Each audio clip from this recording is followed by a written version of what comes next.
Hello, everybody. Welcome to the first episode of the Architecture, Business, and Design podcast / YouTube channel. I'm here with Marie Burgos. She is the founder of Marie Burgos Design.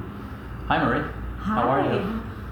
Very good. Thank you so much for welcoming me, Andres. Thank you so much for coming. So, tell us a little bit about yourself and your firm and what you do. Well, as you know, I'm an interior designer, but I'm also a product designer and a mom. Oh, yeah. I actually founded my firm 11 years ago. We started in New York, and I just actually expanded to Los Angeles also. Do residential design, high-end residential, as well as commercial design and hospitality design. I just finished some projects at the Lombardi Hotel for some clients, some private clients. I also had the blessing to launch my own collection of furniture pieces and light fixtures this year. So I'm very excited to announce that they're going to be in showroom, pretty much in different states, but they're now already in some showrooms in New York. So that's been a really great accomplishment for me already. Thank you. So, you do residential, commercial, and hospitality. I know sometimes people specialize in one or the other. Which one do you like best? The core of my design has been interior design for residential, because I'm very personal with my clients. I like to create a bond. And also because I use Feng Shui, and Feng Shui is about really creating this harmony around you using your space. So I integrate the Feng Shui principles. I make sure the yin and yang is balanced, that the flow of the space it's really working well, and also it's been really rewarding for me to have clients recommending me to their families, to their friends, and really ultimately to have them being close to me as friends also. Yeah. So you said you work in multiple areas of design: residential, commercial, and hospitality. What are your different philosophies to approach a residential apartment, let's say in New York City, versus a hotel that needs many different rooms designed? How do you... So I actually I do a lot of residential, so because I have this relationship that I create with my clients. And also I love to create very customized pieces, so it corresponds to their lifestyle, their needs, the way that they project their surrounding, and also it gets me to be creative, to get out of this mold and to have the typical kind of design products. But for hotels, I actually apply kind of the same philosophy in the sense that I use Feng Shui, so I bring in a balance and harmony in the space. Also, I'm very attached to branding. I want to be able to help with projecting the right image for this space, this hotel. So I really study who's going to be using the suite, what is the philosophy of the hotel, what they want to project, so they can attract the right clients and they can really project the right image. So the same is applied. So, and just to give you the example of the Lombardi hotels that I work in, it was really rewarding because on one end, because of the particularity of that hotel, each suite is privately owned and they're mostly pied-à-terre to clients. So I got the opportunity to do something very creative and do a home away from home for those clients, so they felt that it was very personalized. Yeah. But also for the hotel, I really, in terms of commercial space, had to apply all the AD compliance needs and really made it neutral enough and welcoming enough for any other persons that's going to use the suites to feel at ease, to feel that it corresponds to their style. And that's so bringing the comfort, bringing the harmony, bringing this this piece in the interiors, especially when you come in a hotel, you want to be relaxing and aware of all the vibrancies of this New York shopping and life and nightlife activities. So, you've been in the industry for a while. Have you noticed any differences between when you first started in the industry versus now? How has the industry evolved? The industry evolved greatly, actually. I've started 11 years ago, and it was really mostly word of mouth, and you had to do a lot of networking in person and exchange business cards and do one-to-one meetings. No Instagram. And now it's really online. It's really the internet platform. It's so huge, and it's really about sharing your images. The Instagram is a big tool, not only to show what you do, but also to get connections and to get noted. You have also like all the your website is really just one of the tools. It's not anymore the main tool. You have all those different platforms where you can have a design profile, but also you can list as a dealer. I have both. I do design, but also I have a product line. So I was very fortunate to be able to work with other partners such as First Dibs, they're in Houzz, All Modern. So it's been a really great blessing to be able to showcase not only my profile but my products on different platforms and be found by many people. That's how you work with great architects, also great other designers, because you get noted online. So you have so much going on. You have your own product line, right? Mm-hmm. Yes. You're an interior designer in residential, commercial, and hospitality. Mm-hmm. How do you balance the content on Instagram? Do you do mostly your own? Do you post mostly your own furniture, or do you post quotes? Do you post the designs you've done in the past? Like, how do you? Or is it just whatever comes up? I actually do a little bit of mix. I actually I do themes for the week, so color themes. So I color block, so you have a full week of the same color. That's a great. And I post. I try to be inspirational, so I don't just write quotes. People are really about images. People don't have time to read quotes and to watch videos for the longest. It's really about, it's a 1 second flick. So it's just, you want to be just noted because you have an inspirational image. So I post some of my design, I post some other designers or architect or some spaces that really appeals. I post also sceneries, nature, products. And you also have to relate to people following you on Instagram and sharing with you by integrating a little bit of your lifestyle, your family, yourself, and then showcase a little bit. So people want to know who you are. And it's really, even though it's a channel which feels at the beginning impersonal because it's behind a screen, it's pretty much as when you meet your clients or when you meet other working partners as contractors and architects, they want to know who they're working with. They want to create a relationship. And we can only do that if you show your face. That's what I'm trying to do with my Instagram at least. That's great. That's a great.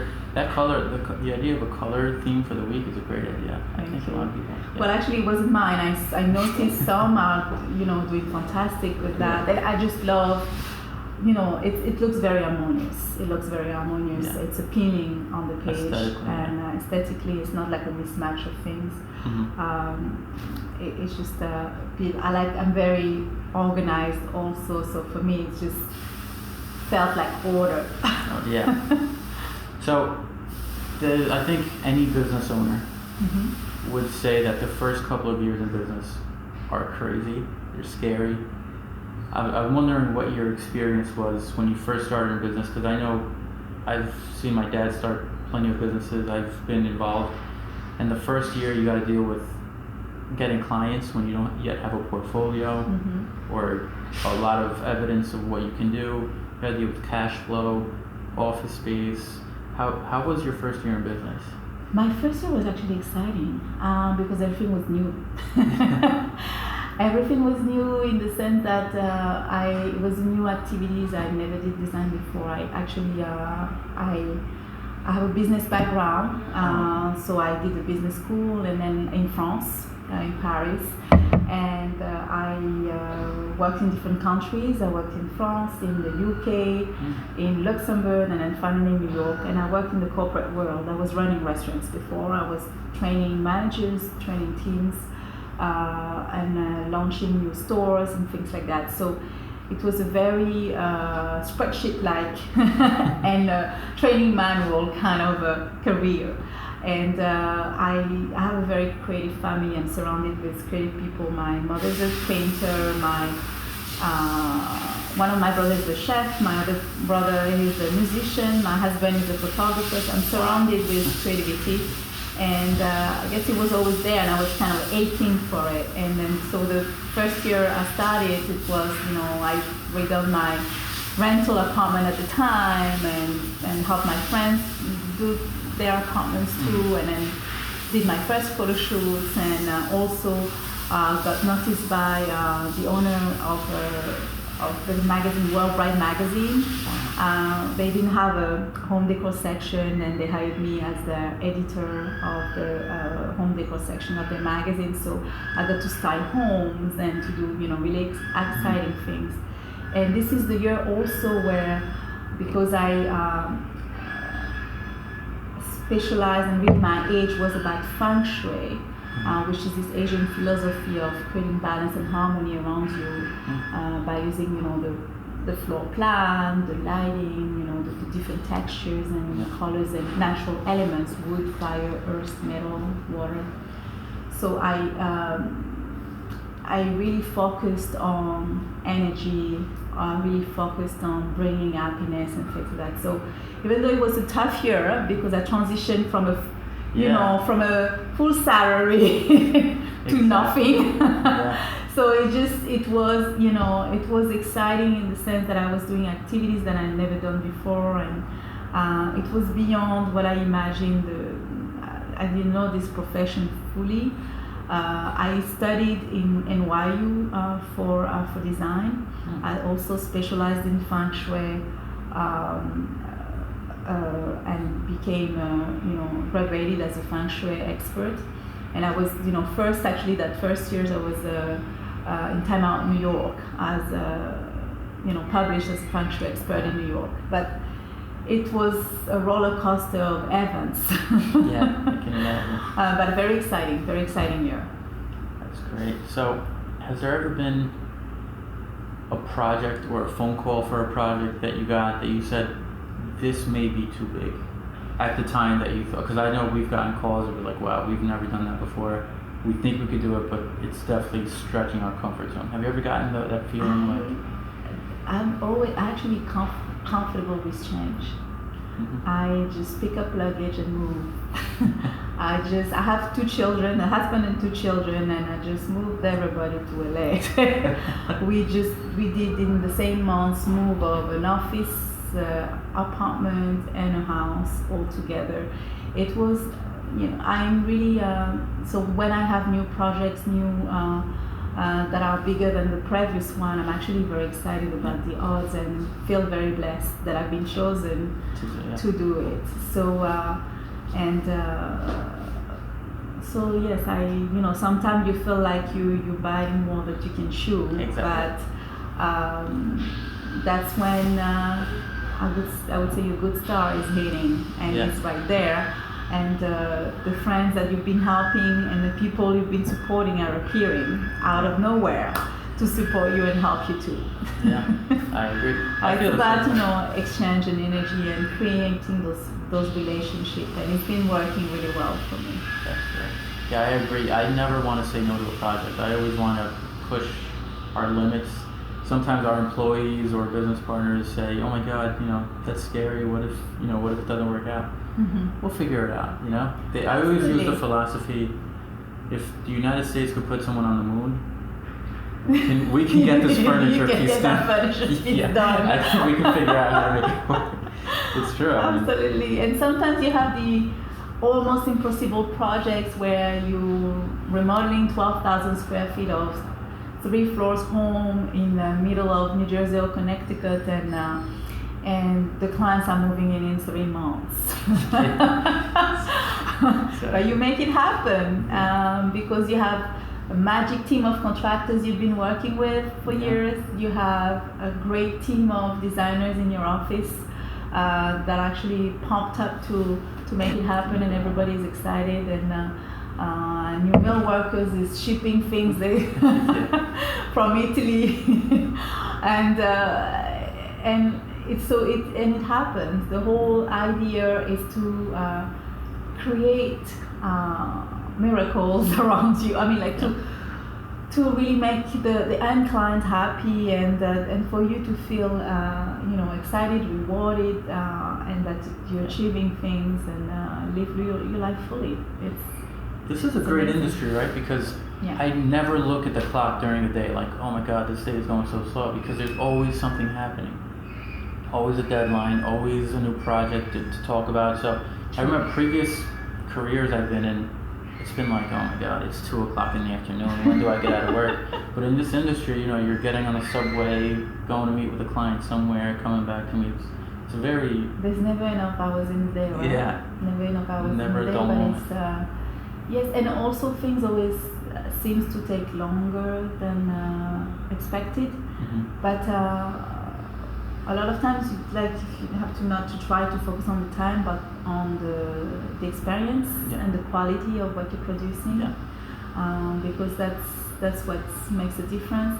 And if something is late, if something is not going to be delivered on time, at least you need to be able to reach out to that client, to this vendor, to the person that actually you need to reassure that we're going to make it happen, but it's a little bit of delay, and that to feel that you have that transparency with them, but also that you can, that they can count on you. And a few days before, right? You can't tell them the day that it's supposed to be delivered, hey, I need another 2 weeks. It's about having that constant communication flow. And it's been, I've seen that's what works best. Because we're not, we're not heart surgeons. We're not going to save lives, but we're going to make life feel happier, feel more beautiful around our clients, because we're creating beautiful things, and we have to do it in a way that is not stressful to them, that doesn't feel that they've been, let down. Like, service is the super important part. Then the product will arrive. But service is what basically keeps us, going. Always being available, right? Yes. Because people have questions, and they want to try different samples. Hey, what? I don't know what. Can you give me some samples of satin or nickel? Because And thank you for design. that. But it's so important, because designers have to be able to see visually what. Absolutely. And your clients have to be able to see visually what they want. Yeah, you need to be able to educate also, and that's where my previous profession hit in, the organizational and planning part, the budgeting part, as well as really being able to share those things with people around you. That's important. So how do you stay up to date with the current trends? Do you read magazines, books? Do you go to seminars? I don't have time for magazines. I'm really, it's on the net. I don't even have time to watch TV. It's really, everything is on the computer, on the phone. We are this generation, this era where we just get everything on the phone. And if you forget your phone, you'll feel naked. So you feel lost. So it's really about, I get my news on the phone, I get my, I communicate on the phone, whether text or WhatsApp or email. Emails is really my main platform. And then you have all the social medias also. So you mentioned contractors before. Mm-hmm. I know I've spoken to many designers and architects. Contractors is one of the biggest headaches that they deal with sometimes, because timely delivery, or how do you pick your team and how do you... I actually I had the first exciting couple of years of my career in design, where I worked with contractors that actually taught me things. So that was really, really nice, really a great thing. So then after I experienced like more difficult relationship with contractors as my projects were getting bigger. But now, I mean, for the last few years, I would say for the last 5 years or so, I really have created great relationship with my contractors, and found, like, it was about finding people with the same ethic, the same quality of work and attention to details that you wanted to bring to your clients, and contractors that put the clients first. And that actually also are very transparent in terms of what is the reality of the work that needs to be done in terms of producing it, producing the right quality, what the clients want, but also the timeline. It's really giving the reality and being honest about it. So I have the bond with quite a few, like 2 great teams here, 2 great contractors here in New York and 1 in LA, and so it's really about finding the right relationship. Right, yeah.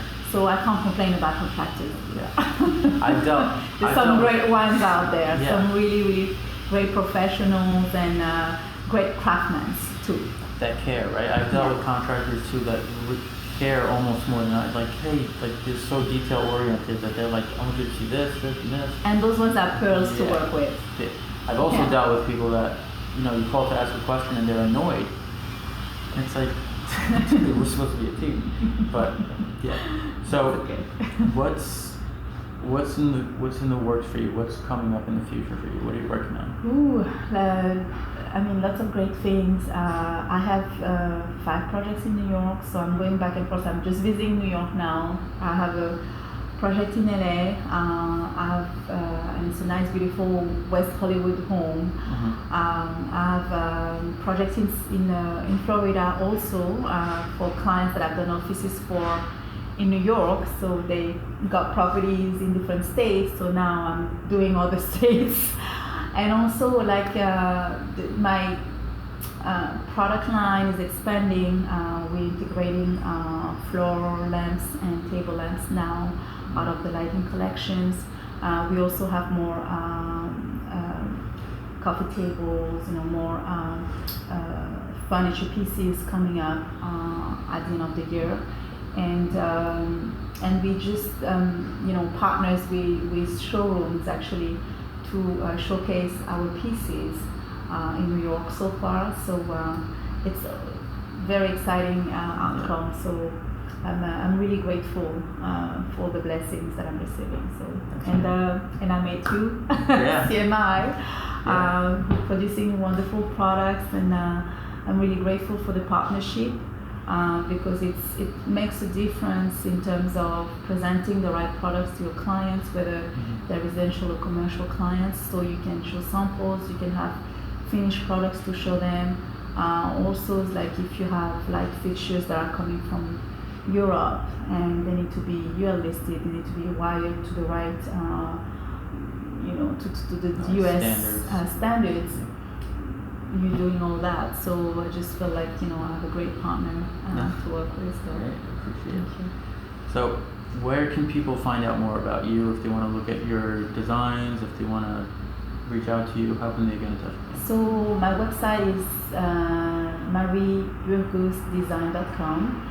And I'm on different social medias, Twitter, Instagram. Instagram, if you want to see some of the latest projects. We have also Facebook and LinkedIn. I have quite a few of my clients on LinkedIn for professional contacts, and also you can find my products at German Kitchen Center in New York. One of their showrooms is in the D&D building, so some of my products are there. And there's another 2 showrooms, one in Broadway and one on Amsterdam Avenue. Pretty much you can call my phone. Yeah, so we'll email me.